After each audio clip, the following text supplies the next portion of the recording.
Cancer season. I'm going to be talking to you about the new moon in Cancer. And I have to tell you that every time that we have this solar season, it goes deeper and deeper. Whether we're talking about our loved ones, our family, Cancer is like the umbilical cord that connects us to our deepest unconscious, primal early memories, and that cord that connects us to life, the earth, the cosmos, really itself, how we feel we belong.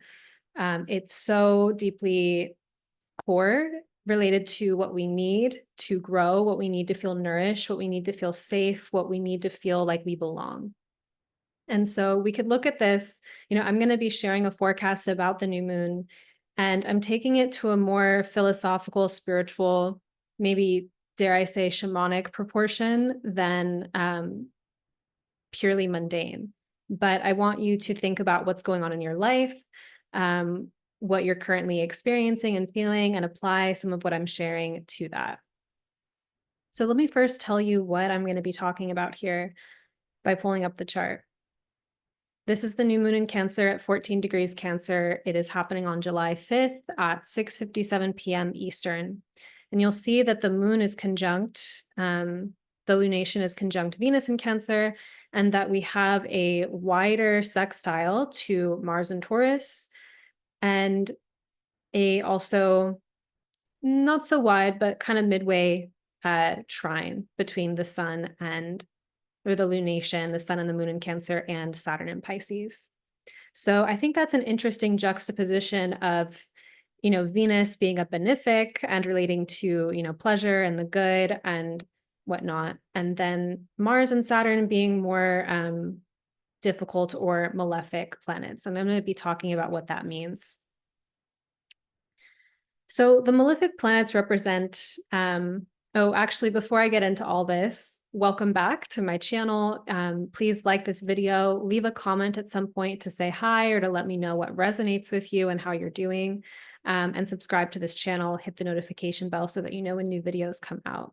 I'm also leaving the link to my mailing list in the notes if you want to stay in touch with me that way, because often these videos that you're seeing or these recordings that you're listening to on Magic of the Spheres podcast, yeah, I didn't even say, hi, I'm Sabrina Monarch and all of that at the beginning, but these are also in written version most times, and you can get them to your email directly. But back to the transit, this new moon. So the malefic planets, for some context, they represent extremes that are, you could say, difficult on the body, right? Like Mars brings extreme dryness and extreme heat. And Saturn brings extreme dryness and extreme cold. So that's just kind of at a basic temperature, temperament, energetic level, right? But Mars relating to things like strife and cutting and severing and conflict and war. And also, of course, vitality and the things that get our blood pumping, or what makes us even want to get out of bed in the morning, like our motivation. So of course, these are not all bad. Nothing's ever all good or all bad in astrology. And then Saturn relating to discipline, hard work, consequence, and maybe those harder knocks from life. The force of gravity, that if you pick something up and drop it, it's going to fall to the floor. So these kind of cause and effect things with Saturn, which can feel harsh to parts of us that are maybe more idyllic or think everything's just going to work out. When we face those kind of harder, you have to apply effort, you have to work for certain things with Saturn. And these planets are really crucial to our experience. They speak to our capacity to end and complete things, to have boundaries, to do things like cook and cut food, cut and cook food, I guess we should say, and to do difficult and necessary things. So then the moon in Cancer, which is actually quite sensitive and tender and fleshy and vulnerable, right? Interacting with these forces, I think is really interesting, and I'm going to be diving really deep into that. But I think it's something about how, we're learning to harmonize and relate right now to some harder facts of life or some harder energetics. And I think it's interesting for Cancer because Cancer relates to how we receive care and nourish and fertilize life in the first place. So we have this juxtaposition, Cancer season this time around, what's really been opening up for me is just a striking new clarity about what this archetype is about in terms of its what it privileges and desires the most and its deepest shadow, right? And I think Cancer is inherently life. It is about birthing and growing and nurturing life in all the ways, whether that's through pregnancy and birthing a child, whether that's through gardening, whether that's through having the kind of sensibility where the way that you talk to people, the way that you treat people creates a sense of safety and opening within them so that they can feel life course through them because of your support and holding and love, right? Or how you source that yourself, right? And so I think that this can be quite subtle and quite all encompassing, actually, this question of how we are relating to feeding and growing life. And then I have to laugh at myself a little bit because every week I find myself talking about life. And it's like, why am I talking about life all the time? Isn't this just, what we're doing, what we're living? Like, why am I using this word so much and talking about relationship with life? So I wanted to slow down and even philosophically tell you what's up with that. So I speak often about relationship to life. And I want to define again what I mean here. I take this as a philosophical and spiritual orientation.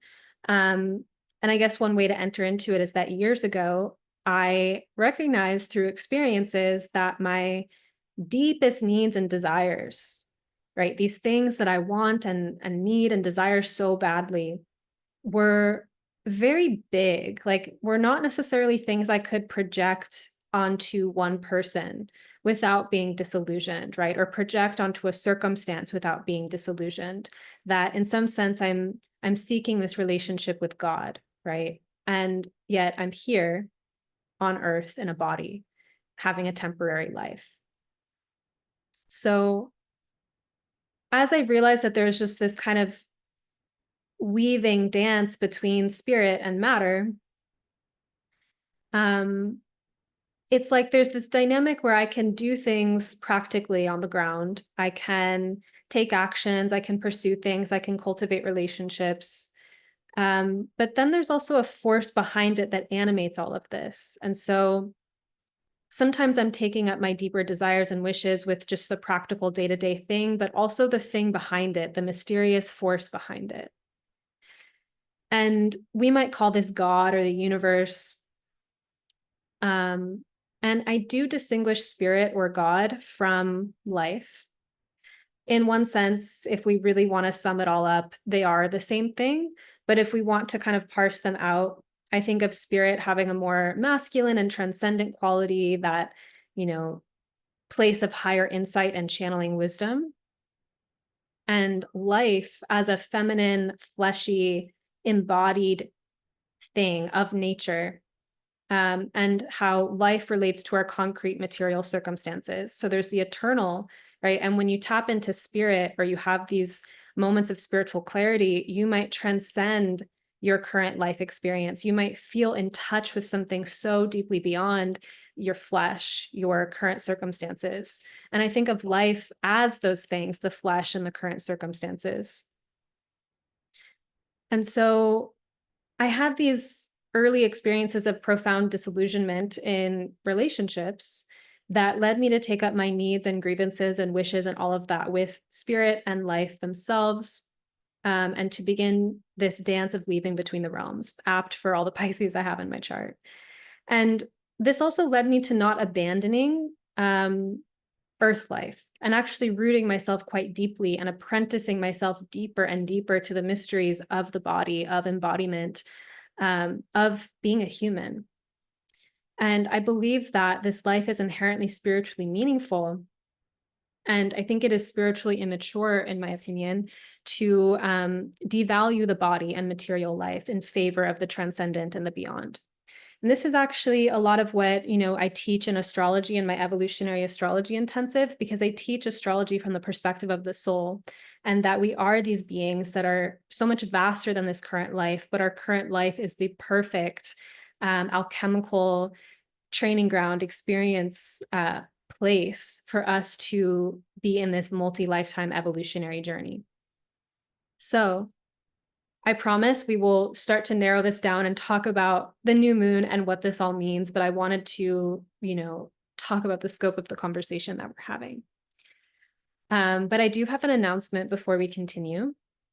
And this is that I am running a Kickstarter campaign. I just launched it before starting to record on this video. Let me share what I've got with you. So this is for a year ahead. I don't know how, since I looked at it, it had 0 backers. So I don't know what just happened. It says now someone backed. But this is a year ahead of astrology forecasts and Magic of the Spheres podcast. And I did this a few years ago, 2 years in a row with great success, took some years off. I explained more, about that in various places. I have this video about it, but I am asking for your support funding this free content. I know that it's really valuable and provides a lot of insight and meaning and has a special place in a lot of people's lives, you who's watching and whatnot. And so I'm asking for your support. This free content that I share, there is a lot of labor and love that goes into it. I don't really hold back. When it comes to working with me beyond, like in terms of studying with me or reading with me, that's like just even more and expanded. When it comes to what I share for free, I really don't hold back. I give a lot. And this, I believe, is part of adding something meaningful to the public conversation. I think of it as a service. And by asking for your support, in this 40-day campaign, I am, Kickstarter is an all or nothing funding campaign. So I'm asking for at least 24,000. And I have a lot of rewards for you that I'm super excited about, including, in addition to some new talks and readings and whatnot, a new course on glamour magic. And it's a Pluto-informed course on glamour magic in service of cultivating physical, energetic beauty and feeling luxurious in your own essence. I'm going to talk more about this at the end and get to the forecast, but stay tuned because I'll talk more about it. And I'm also offering discounted tuition on the Evolutionary Astrology Intensive with me that will be beginning again in October. So do check out the Kickstarter. It's linked in the notes. If you love this free work and you benefit from it, I would love your support doing this again for another year. So back to Cancer season and this new moon.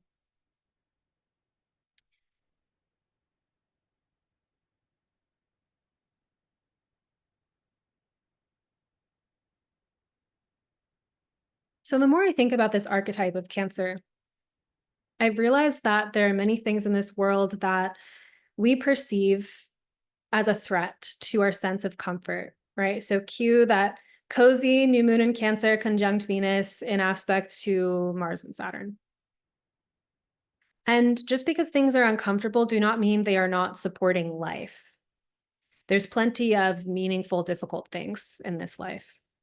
The question here becomes how open we are to feeling what's necessary, Saturn to feel, and what's painful, Mars to feel. Because within Cancer, the feeling, letting an emotion move all the way through is how we grow. It's how we learn and integrate these spiritual lessons that we're having as Earth creatures. And it's also what allows us to process things all the way through instead of holding on to them halfway and having complexes around them. And it's really actually quite challenging to feel all of our emotions. And most of us really have some places where we really struggle to feel something all the way through. So if there's a type of ambition that you find in other signs like Capricorn about doing something in the world, Aries, like being the best version of yourself you can be, I think the ambition side of Cancer is about actually really feeling what is ours to feel. And so again, like what is happening in reality, Saturn, what just is that we can be penetrated by Mars? And how do we negotiate what we're willing to be penetrated by? Since Cancer, as the crab, it does possess some power to create a protective shell and to thus defend from feeling. Are we open to being moved deeply? And left to our own more mundane and egoic devices, many of us will just shrug and be like, nah, like I don't really want to when it comes to being moved deeply to the core because it's inconvenient and unsettling and maybe painful. And when we choose this over and over again, right, it's one thing we need time to open and to feel certain things. But when we're just resistant, when we just don't want to participate with the Cancerian element of life, when we just say no to it, like, I don't really feel like it, it's a choice that in imbalance deadens erotic energy and grows the energy of mediocrity, like straight up. And I guess it poses the question that might be relevant right now during this season and this new moon of what kinds of protection are worth it. Because Cancer is very protective, right? And I think this becomes a question of discernment and wisdom too.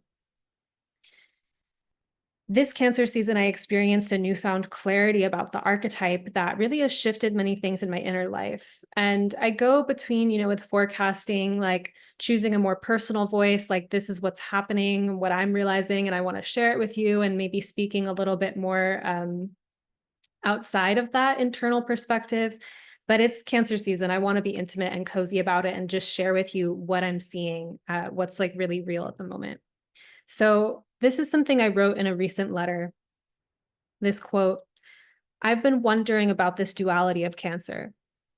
On the one hand, how it represents the deep goodness of life, an idyllic, perfect bond between mother and baby, eating ripe fruit in the summertime, secure attachment, and the well springs of generative emotion that open and arise from that, fertility, warmth. On the other hand, Cancer scorned grows wrathful, passive aggressive, petty, manipulative. It scuttles along in the shadows, gossiping, hating, complaining, absolutely unreceptive, eager to shred anything to pieces with bitterness and cynicism.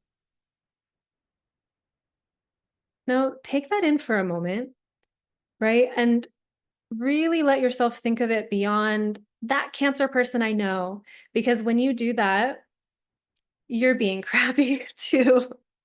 Okay. So think about it.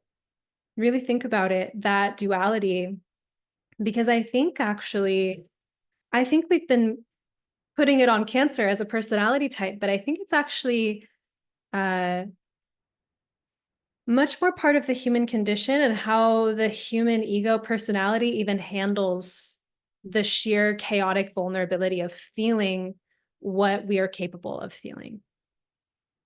So it's been years that I've known about this dimension of Cancer, this connection to the rich, precious goodness in life, and also how much it pushes life away. I don't just speak of this as an external observation, which it is, but also something I've gotten to know about myself.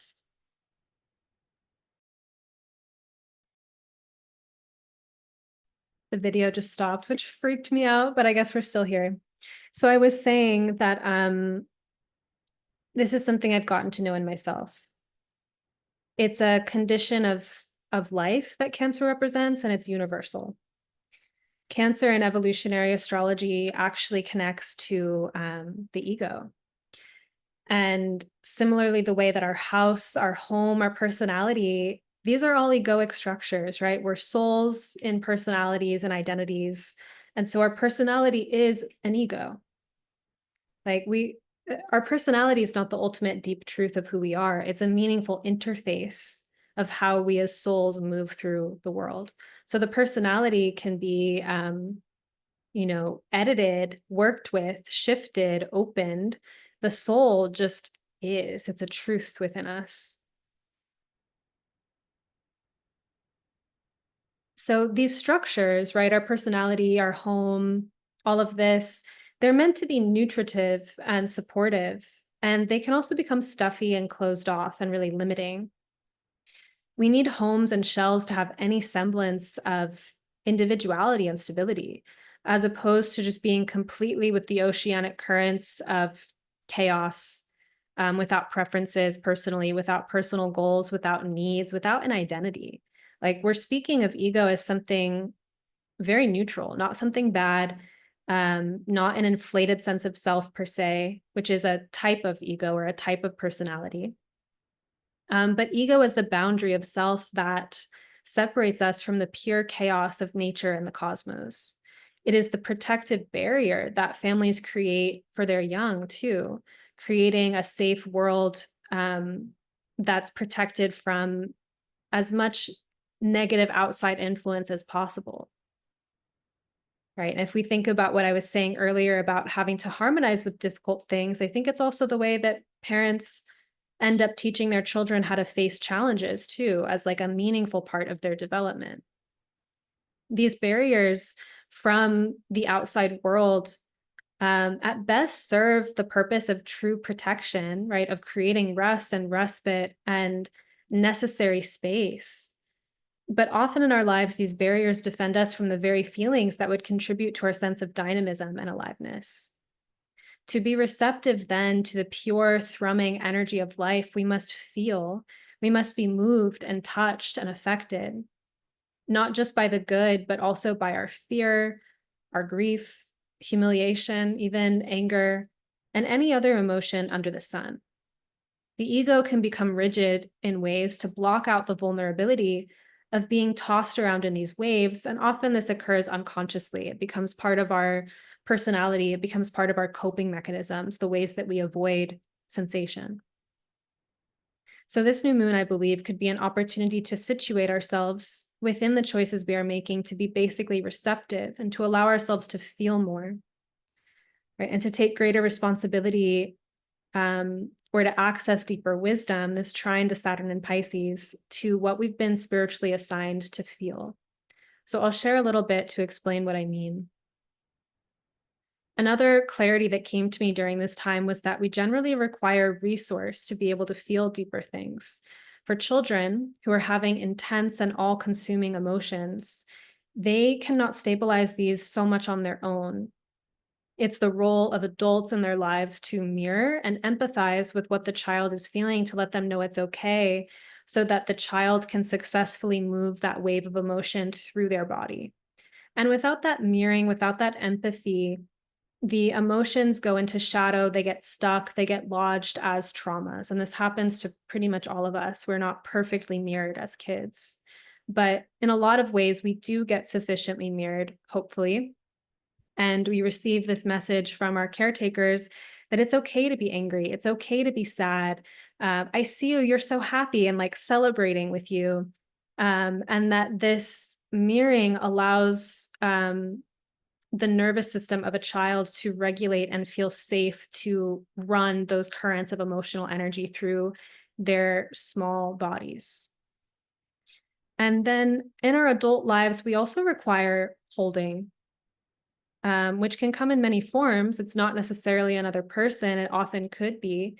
Sometimes the holding is just our own willingness to be with ourselves and to um, really be present with ourselves without getting into this shame or persecutor or, self-punishing when we're having big emotions, or avoiding or going into addiction or trying to numb.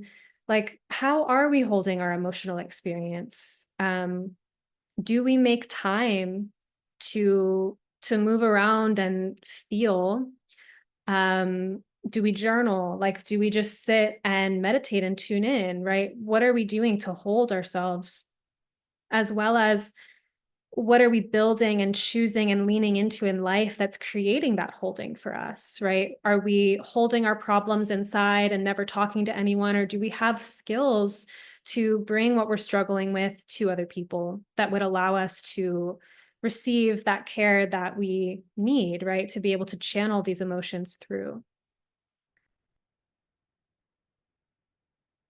So holding is required, right? Cancer is like, we know it's a cozy sign. It loves to like hug and cuddle. It's like, it is a big, warm hug, right?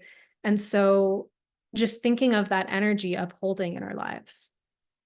What's also happening here is that as we receive true and real nourishments, not false comforts that scratch the itch superficially, but when we really receive nourishment, when we really open to that, we become more available to feel and release repressed and stuck emotion. And I think this is why, actually, sometimes leaning into the things that we really desire the most and the things that are the most fulfilling are also frightening, because at least some part of our unconscious knows that once I dive into that ocean, like some stuff is going to come up. And for the ego and personality that formed to literally protect against feeling those things at some point in life when it was too much, opening beyond that threshold is akin to death. We would literally be flooded by the material that was once threatening to us and that we've not yet fully faced. This is chaotic, illogical, and very out of control feeling, especially to anyone who does not respect the actual logic of emotions and thinks that they need to make sense mentally, right? That you should have a reaction to events in your life that's proportionate to the event, as opposed to the way that sometimes events trigger a whole thread of unprocessed or repressed things or a trauma or something like that. So a little thing might actually create a big reaction. And then our logical mind or our self-control is like kind of puts a taper on it. And so where do we actually have the space to feel, to emote, to express? It doesn't have to leak out irresponsibly into our lives in a destructive way, but are we making the time and space to open these things? And sometimes we have periods of time in life where we can't or don't want to. Um, Someone might be working a lot, for example, or taking care of a family, and those moments to open those pockets of feeling, might have to be something that a certain amount of effort is put into, right? And speaking from experience, by the way, I've often had things within me that I'm aware of that I don't open and I'm not able to feel all the way. Sometimes it takes me years to move through these things. And the only thing for me is, rather than trying to get it all or like push it all away, it's like, what's the amount that's true to open? When is it time to really open this thing? And what do I need for that whole process? So many of us are not really taught this type of emotional intelligence of how to work with these waves. Um, and the most rigid parts of our personality will defend against these openings at all costs, right? This is the shell of the crab, protecting the soft, gooey inside. This can grow very sophisticated and complex in terms of our personality patterns and ego structures. But I think it's also as simple as that, really, excuse my judgment here, this like mediocre part of humanity that will choose to just complain instead of like feeling the subtle sensations of aliveness in their body or a reservoir of oceanic love in their heart, right? The part of us is just like, meh, like complains and like calls it a day at that instead of really being with something deeper. Because who would we become if we were that open? And what would it take to sustain and continue to feed that opening, or feed life, grow eros, like to actually be alive here? And I know for me, and these, astrology has helped me quite a bit in understanding these dimensions and whatnot in myself. But the first few times I really opened uh, past some structures of my consciousness that were more repressed, I made some weird decisions. I concerned my whole family. I called people up in the middle of the night with my spiritual revelations about the universe. And it was wonky, it was messy. And my personality after that really had to restabilize and become fluid again, to actually open to that new amount of life and energy and voltage and electricity that came through me, right? Like my personality literally didn't know how to handle it when it first happened. Um, And I know, it's like I'm still doing the same things I did back then when it was like a little bit off the deep end. I'm still having all these revelations about the universe and talking about it on the internet and clicking send and sending it to a fairly large mailing list. And that's sensational for me, but like my ego, my personality has adapted to hold that. So if you think about this with Cancer, when we start to allow ourselves to feel more, um, there's an intuitive way of allowing that to expand so that we don't go so far out that we're not okay. But also, the personality or our ego kind of has to adapt and be able to hold the life that we channel through us. And so, something else that I learned, again, kind of a personal share, but very connected to Cancer and why I wanted to share it, was that I have a deeper character challenge and character flaw of holding on to things for too long, ruminating on painful experiences, past negative experiences.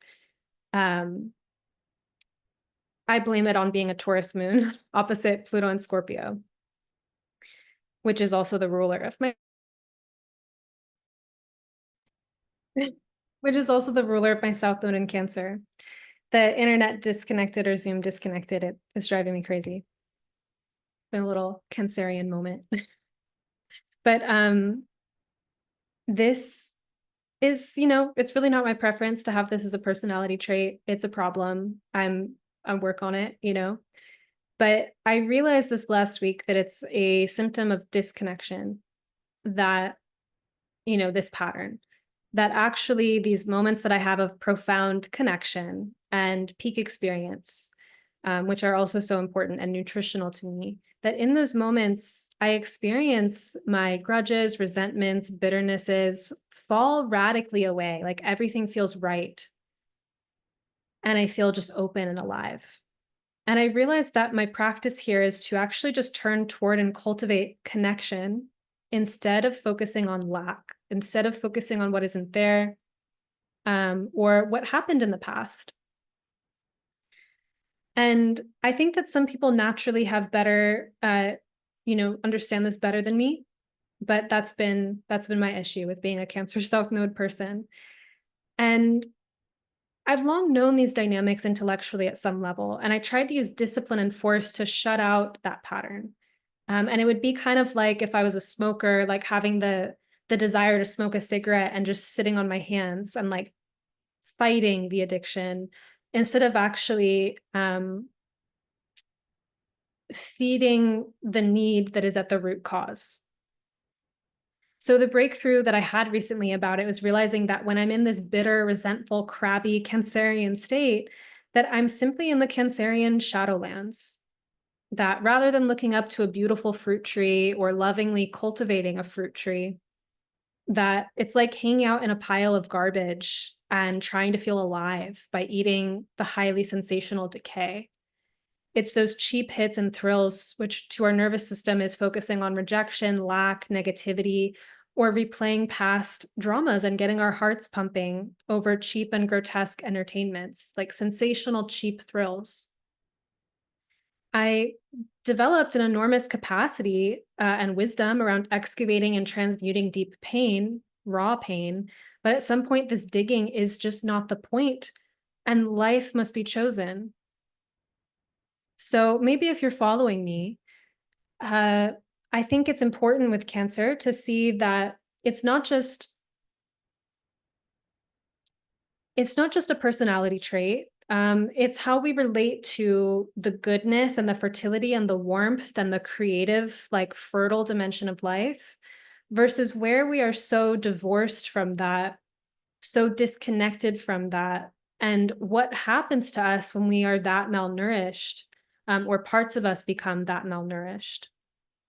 Choosing life, if we think of Cancer and this new moon more spiritually and existentially, is apprenticing ourselves to understand the soul of nature and also our nature, ourselves as an extension of nature, and what it takes to nourish, fertilize, and grow life. Also, cue Venus in Cancer connected to this lunation. Love as care and nourishment and turning toward. Life, meaning here the earth, our bodies, our inner life, our relationships, our homes and gardens or creations. A lack of understanding or respect for life is devastating, right? It leads to trauma, control, violence, trying to get and take life, extractive behavior, and being chronically undernourished then in ways that continue to fuel that particular problem and those behaviors. We come into this life helpless and dependent upon the care and nourishment and protection of others. And as infants and children, we're supposed to be cared for. It's natural. We're supposed to be loved without really having to do anything to earn it. We just get to exist. And of course, obviously, and unfortunately, this is not the case for everyone.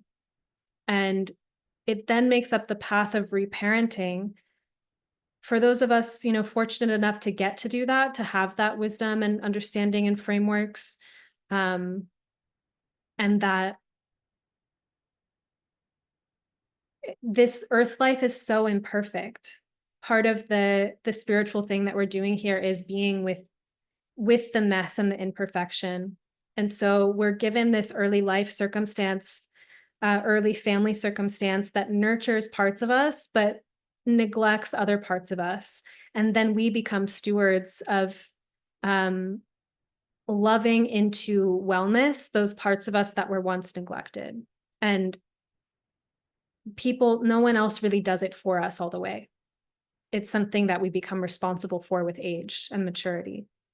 And then unconsciously, we may carry elements of this helpless attitude into adulthood, an attitude that says that life ought to provide for us without us doing anything. So we get entitled, right? And you can see that resentment and bitterness goes hand in hand with feeling victimized and entitled. It's a difficult side of Cancer. So we have to then get sensitive to hear the intricacies of her, of nature, or then we try to do it on our own limited and egoic terms and try to get and grab. So then to come back into relationship with the raw chaos of nature as an adult, no longer a child, means that we also have to negotiate the terms of the relationship and that it is a relationship, right? We are affected by life and we also affect life. We get to choose our standards and what we're available for. And what would this relationship to life look like as a sacred union, rather than an attempt to block or numb, push it away, or rather than vying for domination and control. And I think these are Cancerian mysteries. If this is a sign about wombs, birthing, nourishment, care, and growing life, I think its applications are far beyond being a social human with a family and a house, and reaches deeper conversations, more shamanic conversations about how we are quite simply alive and how we get to choose to cultivate that life that we've been given inside of this interconnected web of life. How we choose to care for others, for our literal and metaphorical gardens, for children, for our inner child, and for literally anything else that is true and necessary for us to care about.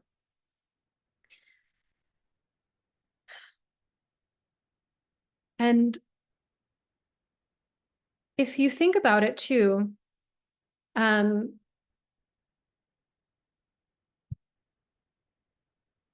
when it is that you have cared for someone or something precious and you've left the heartache and the dramas and the things of the outside world out of that, right? Like this can often happen for people that are caretaking children, is that um, you enter this other world and you don't burden the children with politics and current events and money struggles and things like that.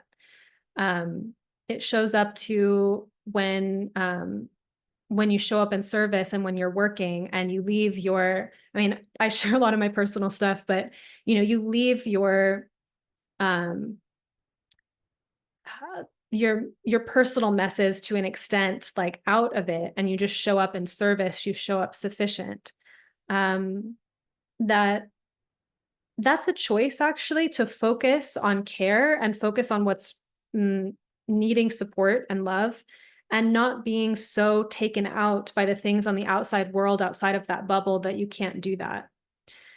And I think that if you really look at how fragile and miraculous life is, right? How it could be bad things could happen at any moment. We're not guaranteed anything. That these choices that we make to actually lovingly cultivate this metaphorical plot of land that we're on and that we have um, is a choice.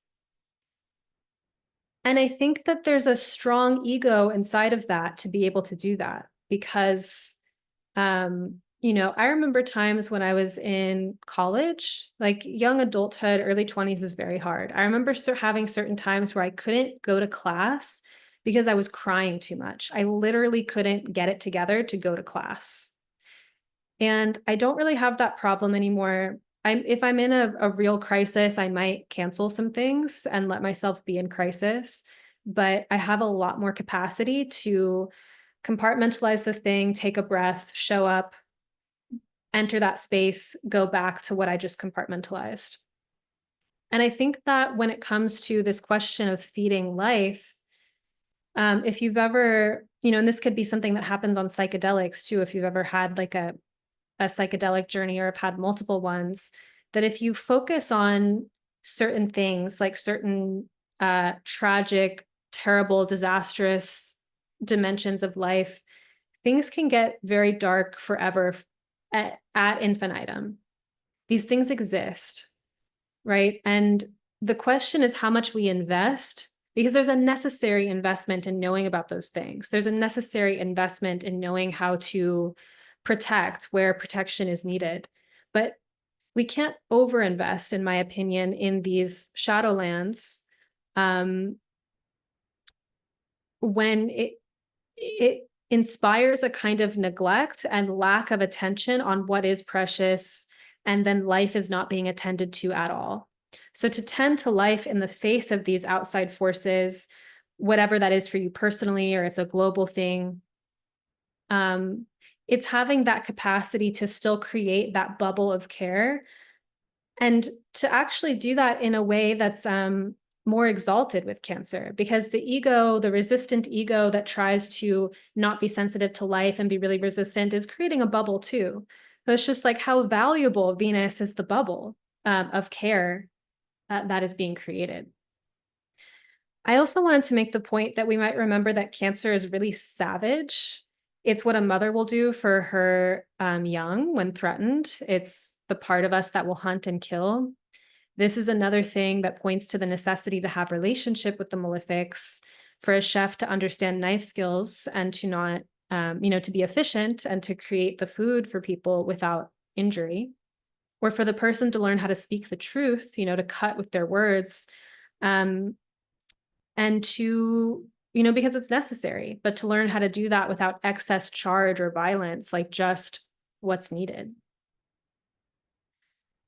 It's how we learn how to have a sharp and clean blade instead of, and that we know how to wield it as opposed to a dull one that we wave around haphazardly.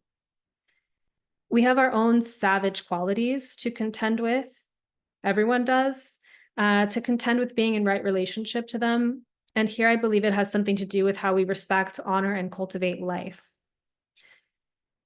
I believe a deeper opportunity of this lunation is to find our way, to begin to find our way or begin to find our way into releasing or cutting the habits and addictions that keep us in a state of disconnection and ignorance.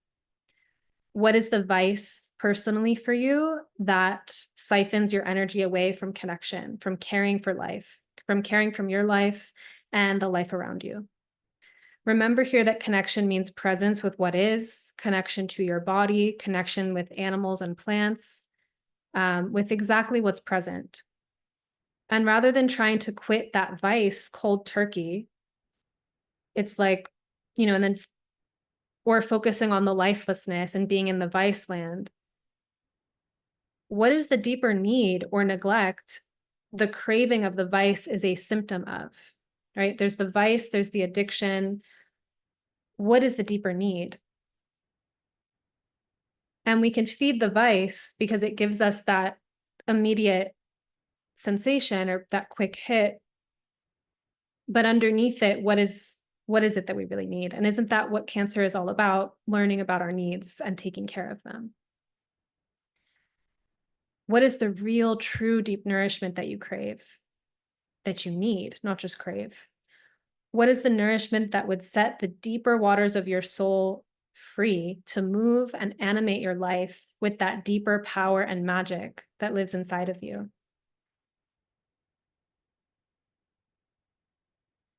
I'm having a thought here that feels worthwhile to name, is that a lot of my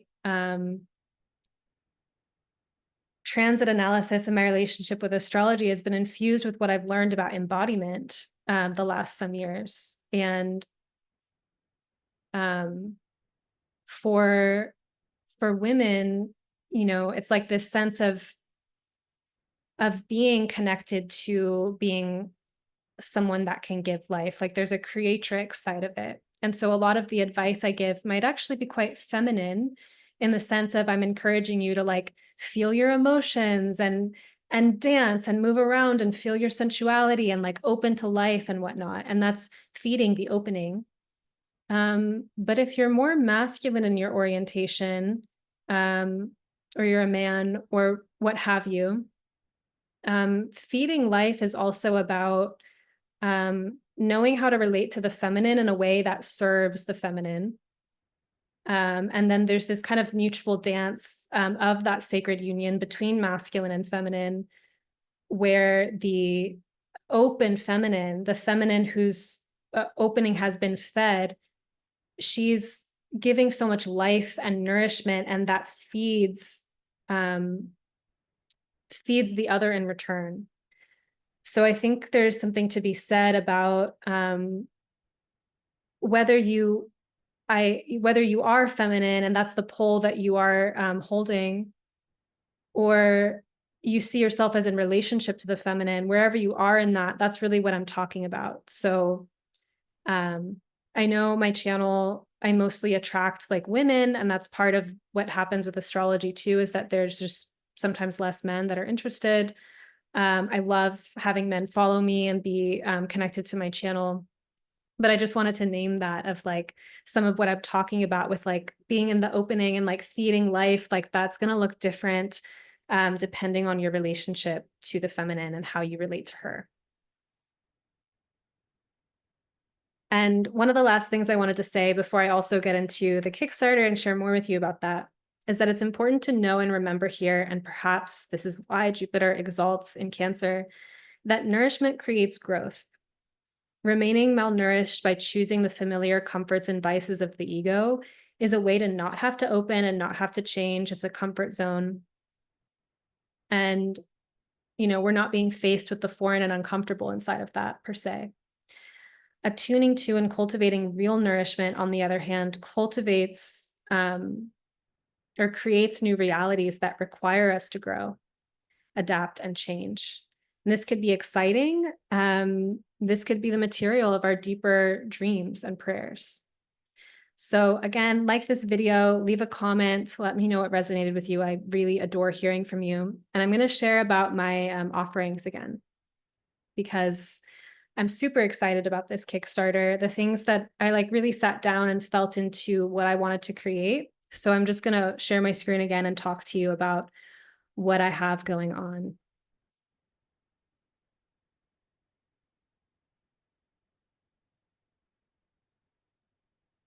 So one of the tiers is a visualization about Eros, about connecting to aliveness in the present moment. And particularly also bringing back stuck, lodged, erotic, as in alive, like you're fully feeling alive, energy from the past, maybe inside of past wishes, dreams, places where you felt disappointed in the past. Like sometimes we leave parts of our soul behind there. So this meditation is about bringing it into an erotic present. And this is something that has been my own relationship with cultivating life in my life, is bringing myself back into the present, even when the grip of the past and its attachments can be so strong. I'm also doing a 2025 evolutionary forecast. And by the way, you can back multiple things. All of these you can kind of package with one another. They have add-ons and whatnot. So there's an evolutionary forecast for the year ahead. I'm going to focus on Pluto and the lunar nodes, the nodes moving into Virgo and Pisces, to tell a story of 2025 from a soulful perspective. Not a typical forecasting technique, but it's how I see things. And I'm really excited to share it because when you have that framework, you can really track a deeper spiritual opening of the year. I'm also sharing a talk called Struck by Lightning. And this is about archetypes and myths connected to lightning, including Uranus, of course, but also Semele, the mother of Dionysus, and the I Ching hexagram 51. And all these characters, these archetypes connected to lightning have taught me so much about integrating. If we talk about aliveness and talk about this particular like shock wave, this like electricity, these sudden events, and how to really understand and relate to the spirit of lightning in this way that when shocking events happen in life, that you can have some wisdom that helps you ride the wave of it and integrate and open and expand inside of it. This has been a really important, these archetypes have been so important and nourishing to me to study. And so I'm really excited to put this together and share it. I'm also sharing a variety of readings, an evolutionary astrology reading, fusion reading that involves more modalities, one-off coaching sessions, the Glamour Magic course. So this one is like really ripe. I've had a relationship with beauty in this way of having Venus and Pisces on my ascendant, trine Pluto, and just having so much pain at certain times in my life of feeling really disconnected from beauty, feeling like actually like ugly and not reflected as beautiful, even though I so badly wanted to be.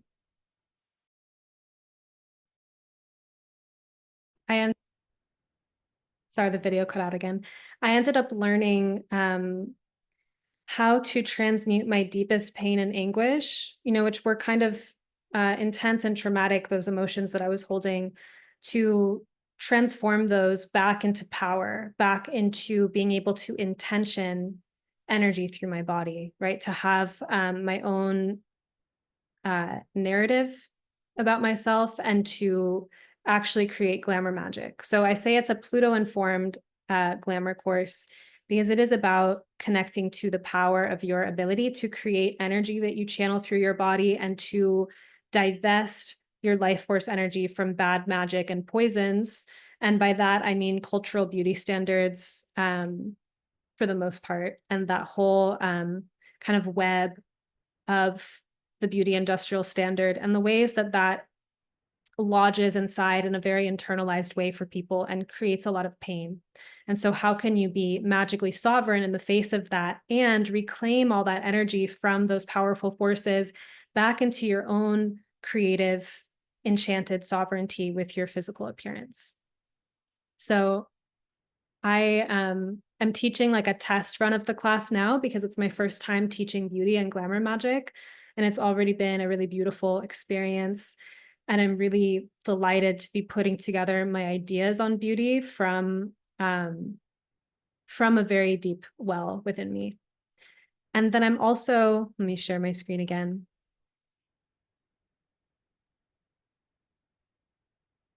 Offering a sizable $1,000 off discount to the Evolutionary Astrology Intensive that you can use for either the next intensive coming up in October or the one after that.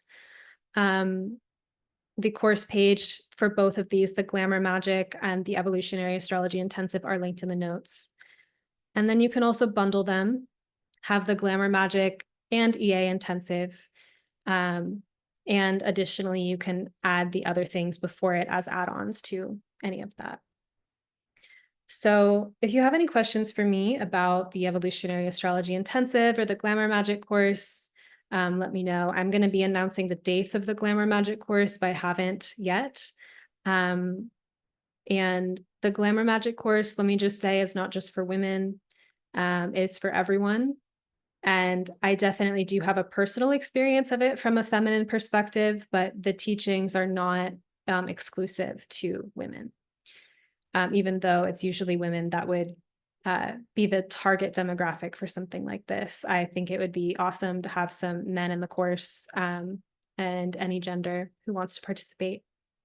So if you have anything you want to share, reflect back about this new moon in Cancer and what you felt from listening to this transmission and this share, I would love to hear it in the comments. Thank you so much for being here with me. Please support me for having a year ahead of astrology forecasts and Magic of the Spheres podcast. It would mean the world to me. We just started and we have pretty much 40 days ahead of us. Thank you so much for being here.